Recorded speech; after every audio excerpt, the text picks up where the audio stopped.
Hi hello friends, welcome back to the quiet kitchen. ಇವತ್ತು ನಾವು ಮನೆಯಲ್ಲಿರುವಂತಹ bread ಮತ್ತು ಆಲೂನ ಬಳಸಿ ಒಂದು ಟೇಸ್ಟಿ ರೆಸಿಪಿನ ಮಾಡ್ತಾ ಇದ್ದೀವಿ. ಇದು ಸಂಜೆ ಟೀ ಟೈಮ್ಗೆ ಚೆನ್ನಾಗಿರುತ್ತೆ, ಅಥವಾ ಮನೆಗೆ ಯಾರಾದರೂ ಗೆಸ್ಟ್ ಬಂದಾಗ ನೀವು ಮಾಡಿಕೊಡ್ಬೋದು. ಮತ್ತು ಮಕ್ಕಳ ಟಿಫನಿಗಂತೂ ಇದು ಪರ್ಫೆಕ್ಟ್ ರೆಸಿಪಿ ಆಗಿರುತ್ತೆ. ಮತ್ತು ಇದನ್ನು ಪ್ರಿಪೇರ್ ಮಾಡೋಕ್ಕೆ ನಮಗೆ ಜಾಸ್ತಿ ಟೈಮ್ ಕೂಡ ಬೇಕಾಗಿಲ್ಲ. ಒಂದು 10ರಿಂದ 15 ನಿಮಿಷ ಇದ್ದರೆ ಸಾಕು ಈ ರೆಸಿಪಿನ ನೀವು ಮನೆಯಲ್ಲೇ ಮಾಡ್ಬೋದು. ಹಾಗಿದ್ರೆ ಬನ್ನಿ ಈ ರೆಸಿಪಿ ಮಾಡೋದನ್ನು ಹೇಗೆ ಅಂತ ನೋಡೋಣ. ಇವತ್ತು ನಾವು ಮಾಡ್ತಾ ಇರೋದು ಕ್ರಿಸ್ಪಿ ಆಲೂ ಸೆಸಮ್ ಟೋಸ್ಟ್ ಅಂತ. ಫಸ್ಟ್ ನಾವಿಲ್ಲಿ ಏನು ಮಾಡ್ತಾ ಇದ್ದೀವಿ ಅಂದರೆ ಈ ವೆಜಿಟೇಬಲ್ಸ್ನೆಲ್ಲ ಚಿಕ್ಕ ಚಿಕ್ಕದಾಗಿ ಕಟ್ ಮಾಡ್ಕೊತಾ ಇದ್ದೀನಿ. ಹಸಿಮೆಣ್ಸಿನ್ಕಾಯಿ ಕಟ್ ಮಾಡ್ಕೊತಾ ಇದ್ದೀನಿ. ಮತ್ತು ಇದು ಸಣ್ಣದಾಗಿ ಕಟ್ ಮಾಡ್ಕೋಬೇಕು. ತುಂಬ ಜಾಸ್ತಿ ದಪ್ಪ ದಪ್ಪ ಇದ್ದರೆ ಅದು ಮಸಾಲೆ ಜೊತೆಗೆ ಚೆನ್ನಾಗಿ ಮಿಕ್ಸ್ ಆಗೋದಿಲ್ಲ. ಸೊ ಹಾಗಾಗಿ ತುಂಬ ಚಿಕ್ಕ ಚಿಕ್ಕದಾಗಿ ಕಟ್ ಮಾಡ್ಕೊಳ್ಳಿ. ಇದಾದಮೇಲೆ ನಾನಿಲ್ಲಿ ಒಂದು ಟೊಮೆಟೊ ಕೂಡ ಕಟ್ ಮಾಡ್ಕೊತಾ ಇದ್ದೀನಿ. ಇದು ಕೂಡ ಚಿಕ್ಕ ಚಿಕ್ಕದಾಗಿ ಕಟ್ ಮಾಡ್ಕೊತಾ ಇದ್ದೀನಿ. ಆಮೇಲೆ ನಾನಿಲ್ಲಿ ಒಂದು ದಪ್ಪ ಸೈಜಿನ ಈರುಳ್ಳಿ ತೊಗೊಂಡಿದ್ದೀನಿ. ಈರುಳ್ಳಿ ಚಿಕ್ಕದಾಗಿದ್ದರೆ ನೀವು ಎರಡನ್ನು ಹಾಕ್ಕೋಬೋದು. ಸ್ವಲ್ಪ ಕ್ವಾಂಟಿಟಿ ಜಾಸ್ತಿ ಇದ್ದರೆ ಟೇಸ್ಟ್ ಚೆನ್ನಾಗಿರುತ್ತೆ ಈರುಳ್ಳಿದು. ಇದು ಕೂಡ ಚಿಕ್ಕ ಚಿಕ್ಕದಾಗಿ ಕಟ್ ಮಾಡ್ಕೊತಾ ಇದ್ದೀನಿ. ಇದೆಲ್ಲ ಕಟ್ ಆಗಿದೆ ಈಗ. ಮತ್ತು ಕರಿಬೇವು ಮತ್ತು ಕೊತ್ತಂಬರಿ ಕೂಡ ಕಟ್ ಮಾಡ್ಕೊಂಡು ಇಟ್ಕೊಂಡಿದ್ದೀನಿ. ಈಗ ಒಂದು ಬೌಲ್ ತೊಗೊಳ್ಳೋಣ. ಬೌಲ್ ತೊಗೊಂಡ್ಬಿಟ್ಟು ಅದರಲ್ಲಿ ನಾವು ಬಾಯ್ಲ್ ಮಾಡ್ಕೊಂಡಿರೋ ಹಾಲನ್ನು ಹಾಕಿ ಮ್ಯಾಶ್ ಮಾಡಬೇಕು. ಹಾಲು ತುಂಬ ಚೆನ್ನಾಗಿ ಮ್ಯಾಶ್ ಆಗಿರಬೇಕು, ಯಾಕಂದರೆ ಅದರಲ್ಲಿ ಲಮ್ಸ್ ಇದ್ದರೆ ದಪ್ಪ ದಪ್ಪ ಕೋಟಿಂಗ್ ಆಗಿಬಿಡುತ್ತೆ ಕೋಟ್ ಮಾಡೋ ಟೈಮಲ್ಲಿ. ಸೊ ಹಾಗಾಗಿ ಲಮ್ಸ್ ಇಲ್ಲದೆ ಇರೋ ಥರ ನೀಟಾಗಿ ಮ್ಯಾಶ್ ಮಾಡ್ಕೋಬೇಕು. ಇದು ಮ್ಯಾಶ್ ಆದಮೇಲೆ ಇದಕ್ಕೆ ನಾವು ಕಟ್ ಮಾಡ್ಕೊಂಡಿರುವಂತಹ ಹಸಿಮೆಣಸಿನಕಾಯಿ, ಈರುಳ್ಳಿ, ಟೊಮ್ಯಾಟೊ ಮತ್ತು ಕರಿಬೇವು, ಕೊತ್ತಂಬರಿ ಸೊಪ್ಪನ್ನು ಹಾಕಿ ಚೆನ್ನಾಗಿ ಮಿಕ್ಸ್ ಮಾಡಬೇಕು ಇವಾಗ. ಆಮೇಲೆ ಇದಕ್ಕೆ ಮಸಾಲ ಐಟಮ್ಸ್ ನಾನಿಲ್ಲಿ ಯೂಸ್ ಮಾಡ್ತಾ ಇರೋದು ಗರಂ ಮಸಾಲ, ಕೊರಿಯಂಡರ್ ಪೌಡರು, ಆರೆಗಾನೋಸು, ಚಾಟ್ ಮಸಾಲ, ಅರಿಶಿನ, ಖಾರ ಮತ್ತು ರುಚಿಗೆ ತಕ್ಕಷ್ಟು ಉಪ್ಪನ್ನು ಹಾಕ್ತಾ ಇದ್ದೀನಿ. ಇದೆಲ್ಲ ಇಂಗ್ರೀಡಿಯೆಂಟ್ಸ್ನ ನಾನು ಕ್ಯಾಪ್ಷನಲ್ಲಿ ಕೂಡ ಮೆನ್ಷನ್ ಮಾಡಿರ್ತೀನಿ, ನೀವು ಅಲ್ಲೂ ಕೂಡ ಚೆಕ್ ಮಾಡ್ಕೋಬೋದು. ಇದೆಲ್ಲ ಹಾಕ್ಬಿಟ್ಟು ಇವಾಗ ಇದನ್ನು ನೀಟಾಗಿ ಮಿಕ್ಸ್ ಮಾಡ್ಕೊತಾ ಇದ್ದೀನಿ.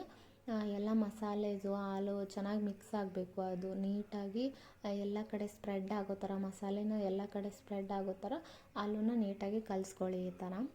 ಓಕೆ, ಇವಾಗ ಇದು ಕಲಸಾಗಿದೆ. ಕಲಸಾದ್ಮೇಲೆ ನಾನಿಲ್ಲಿ 2ರಿಂದ 3 ಟೇಬಲ್ ಸ್ಪೂನ್ನ ರವೆ ಹಾಕ್ತಾ ಇದ್ದೀನಿ. ರವೆ ಹಾಕೋದ್ರಿಂದ ಇದು ಟೋಸ್ಟು ಕ್ರಿಸ್ಪಿ ಆಗಿರುತ್ತೆ ಅಂತ ಯೂಸ್ ಮಾಡ್ತಾ ಇದ್ದೀನಿ. ರವೆ ಹಾಕ್ಬಿಟ್ಟು ಚೆನ್ನಾಗಿ ಒಂದು ಸಲ ಮಿಕ್ಸ್ ಮಾಡಿ. ರವೆ ಹಾಕಿದ್ಮೇಲೆ ನಿಮಗೆ ಮಿಕ್ಸ್ ಏನಾದರೂ ತುಂಬ ಡ್ರೈ ಅನ್ನಿಸ್ತಾ ಇದ್ದರೆ ನೀವು ಇದಕ್ಕೆ 2 ಟೇಬಲ್ ಸ್ಪೂನ್ ನೀರು ಕೂಡ ಹಾಕಿ ಮಿಕ್ಸ್ ಮಾಡ್ಕೋಬೋದು.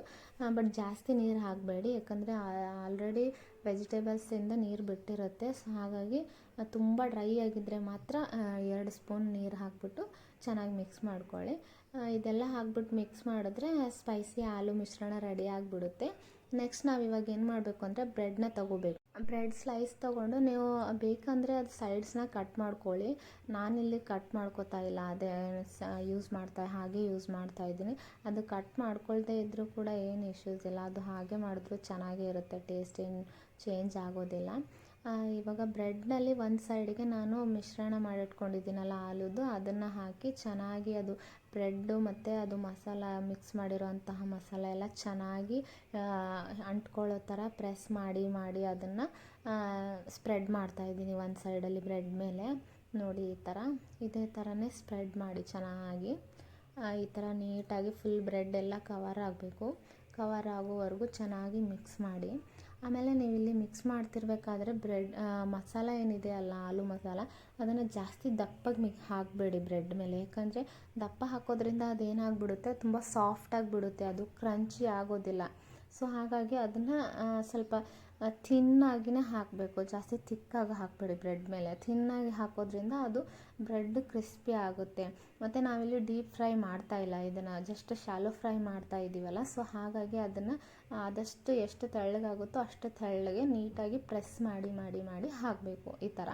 ಇದು ಹಾಕಾದ್ಮೇಲೆ ಇದ್ರ ಮೇಲೆ ನಾನು ಎಳ್ಳನ್ನು ಹಾಕ್ತಾ ಇದ್ದೀನಿ. ಅದರ ಮಸಾಲೆನಲ್ಲಿ ಮಿಕ್ಸ್ ಮಾಡಿದ್ರೆ ಫ್ಲೇವರ್ ಬರಲ್ಲ ತಿಂತಿರಬೇಕಾದ್ರೆ. ಸೊ ಹಾಗಾಗಿ ನಾವಿಲ್ಲಿ ಮೇಲೆ ಎಳ್ಳನ್ನು ಹಾಕ್ತಾ ಇರೋದು. ಬ್ರೆಡ್ ಅಂದರೆ ಆಲೂ ಮಿಶ್ರಣ ಏನು ಮಾಡ್ಕೊಂಡಿದ್ದೀವಲ್ಲ ಅದ್ರ ಮೇಲೆ ಹಾಕೋದ್ರಿಂದ ತಿಂತಿರಬೇಕಾದ್ರೆ ಬಾಯಲ್ಲಿ ಎಳ್ಳಿನ ಘಮ ಚೆನ್ನಾಗಿರುತ್ತೆ ಅಂತ ನಾನು ಮೇಲ್ಗಡೆ ಹಾಕ್ತಾ ಇರೋದು, ಮಿಕ್ಸ್ ಮಾಡ್ತಾ ಇಲ್ಲ ಇದನ್ನು. ಈ ಥರ ಮೇಲ್ಗಡೆ ಹಾಕಿ ಅದು ಸ್ವಲ್ಪ ಪ್ರೆಸ್ ಮಾಡಿದ್ರೆ ಅದು ಮಿಶ್ರಣದಲ್ಲಿ ಎಳ್ಳು ಚೆನ್ನಾಗಿ ಮಿಕ್ಸ್ ಆಗಿಬಿಡುತ್ತೆ. ಈಗ ಎಲ್ಲ ಬ್ರೆಡ್ಗಳಿಗೂ ಇದೇ ಥರ ಮಾಡಿ ಇಟ್ಕೊಳ್ಳಿ. ಇದಾದಮೇಲೆ ಒಂದು ಪ್ಯಾನ್ ತೊಗೊಂಡು ಅದನ್ನ ಮೇಲೆ ನೀವು ಎಣ್ಣೆ, ತುಪ್ಪ ಅಥವಾ ನಿಮ್ಮ ಮನೇಲಿ ಬೆಣ್ಣೆ ಏನಾದರೂ ಇದ್ದರೆ ಅದನ್ನು ಕೂಡ ಯೂಸ್ ಮಾಡ್ಬೋದು. ಬೆಣ್ಣೆನ ಹಾಕಿಬಿಟ್ಟು ಲೋ ಫ್ಲೇಮಲ್ಲಿ ಸ್ವಲ್ಪ ಬಿಸಿ ಮಾಡಿ ಅದನ್ನು. ಅದು ಬಿಸಿ ಆದಮೇಲೆ ಇವಾಗೇನು ನೀವು ಬ್ರೆಡ್ ಮೇಲೆ ಆಲೂ ಮಸಾಲಾನ ಹಚ್ಚಿದ್ದೀರಲ್ಲ, ಅದು ಹಚ್ಚಿರೋದನ್ನು ಕೆಳಗಡೆ ಮಾಡಿಬಿಟ್ಟು ಪ್ಯಾನಲ್ಲಿ ಬ್ರೆಡ್ ಇಟ್ಟು 3-4 ನಿಮಿಷ ಗೋಲ್ಡನ್ ಬ್ರೌನ್ ಆಗೋವರೆಗೂ ಫ್ರೈ ಮಾಡಿ. ಅದೇ ಥರ ಬೇಗ ಫ್ಲಿಪ್ ಮಾಡೋಕ್ಕೆ ಹೋಗ್ಬಾರ್ದು. ಇಲ್ಲಿ ಒಂದು 3-5 ಮಿನಿಟ್ಸ್ ಅದನ್ನು ಅದೇ ಥರ ಅದೇನು ಆಲೂ ಇರುತ್ತಲ್ಲ ನೀಟಾಗಿ ಫ್ರೈ ಆಗಬೇಕದು. ಬೇಗನೆ ನಾವು ಫ್ಲಿಪ್ ಮಾಡಿಬಿಟ್ರೆ ಅದು ಮಸಾಲ ಐಟಮ್ಸ್ ಎಲ್ಲ ಹಂಚಿಗೆ ಹತ್ಕೊಂಡ್ಬಿಡುತ್ತೆ, ಆಮೇಲೆ ಅದು ನೀಟಾಗಿ ಫ್ರೈ ಆಗಿರಲ್ಲ. ಸೊ ಹಾಗಾಗಿ ನೀವು 3-4 ಮಿನಿಟ್ಸ್ ಮಿನಿಮಮ್ ಅದನ್ನು ಅದೇ ಸೈಡಲ್ಲೇ ಇಟ್ಬಿಟ್ಟು ಫ್ರೈ ಮಾಡ್ಕೊಳ್ಳಿ.